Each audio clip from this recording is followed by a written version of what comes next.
Joining me now is Georgetown law professor Neil Katyal, who's acting Solicitor General in the Obama administration, who has argued numerous cases before the Supreme Court. Neil, what's the significance of today to your mind?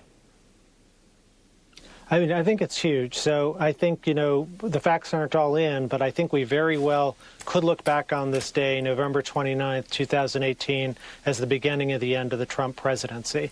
And I say that for three reasons. One, what we've been talking about, the criminal stuff that Mueller has on Trump. But there are two other important things going on. One is the House investigation. Now the House is controlled by Democrats. They'll take power in January. They'll be able to investigate all of these ties to Congress. And the second is, even if the Democrats don't want to do it, impeachment. They almost are going to have to look at it very, very seriously now, because this isn't just criminal. This is the president campaigning in 2016 and hiding all of his negotiations with Russia, not the Russian businesses like Marriott hotels or something, but with the Kremlin itself and the number two person, as you were saying, at the Kremlin. So that, that's bad, and the American people obviously should have had a right to know that at the time. But also just think about the last 2 years have been a period of intense compromise. The Russians have known that Trump lied to the American people for 2 years, and imagine all the things, subtle things they could have done to get their bidding done over the last 2 years. It's a great point, and independent of whatever else they may have on him, they did know that he was lying to the American people about this deal because they were on the other side of it.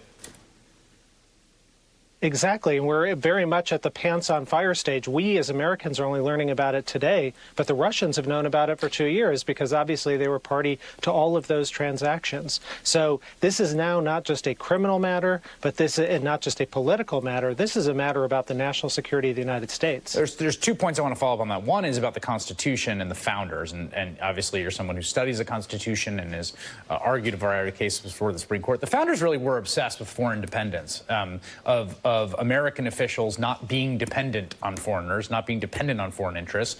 And here you've got a guy who would later become president having his person calls up the president's office of Russia, a hostile foreign power, to basically say, can you work something out for us? That is dependence on its face. Absolutely. The founders put things like the Emoluments Clause in the Constitution. Several Federalist Papers are all about this, the danger of a president being beholden to some foreign power. And, they cared about that. They also cared about one other thing, which is popular. They said, look, sometimes every executive is going to have to do things that, come up to the line. But as long as it's disclosed to the people and the public and the president is accountable, then it's maybe okay in certain circumstances. This is that evil combination in which you've got negotiations with a foreign government and for money, for greed and things like that. And it was hidden from the American people for the last 2 years. And it took Mueller, the so-called witch hunt, to find that out. And, Mueller deserves a lot of credit tonight for bringing this scheme to the fore. Final question about the Department of Justice and the acting Attorney General there, Mr. Whitaker. Washington Post reporting that he was notified in advance of the Cohen plea. He didn't appear to veto it. Does it ease your concerns at all about the integrity of the rule of law and his position that he did not block this?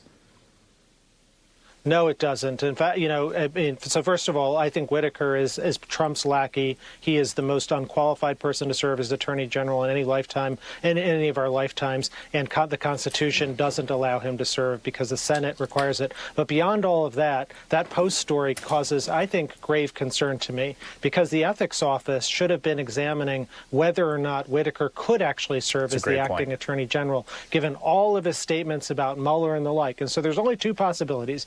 Either, and they're not telling us, which is the most amazing thing. We don't know, even the American people don't know who is the acting Attorney General for purposes of supervising the Mueller investigation. The 2 possibilities are, number one, they're still waiting for an answer, in which case the idea that Whitaker had advance heads up on this is absolutely a violation of every Justice Department protocol. If you might be recused, you can't sit on it. Or number 2, very concerning for Trump, Whitaker has been cleared, which, I can't imagine given all the things he said, but somehow maybe they've got a lackey in the Ethics Office.